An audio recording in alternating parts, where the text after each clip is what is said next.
Tervetuloa seuraamaan Matkailu TV:n syksytalvi 2025-2026. Tänään suuntaamme sydämiin ja sieluihin koskettavaan saamelaiseen poronhoitajakulttuuriin. Astumme aitoon poromiehen kenkiin ja pääsemme kokemaan, mitä tämä perinteikäs ammatti todella merkitsee.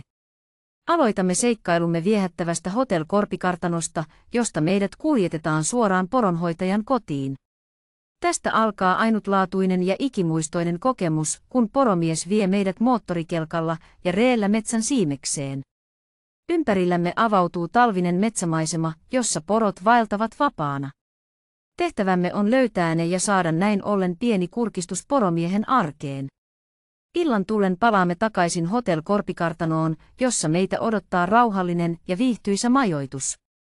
Hotellin näkymät avautuvat kauniille Menesjärvelle ja tarjolla on sekä hotellihuoneita että studioita keittiöllä. 2 erillisessä majoitusrakennuksessa on yhteensä 28 huonetta, joten jokaiselle löytyy jotakin. Lue lisää tietoa tästä Matkailu TV:n sivuilta.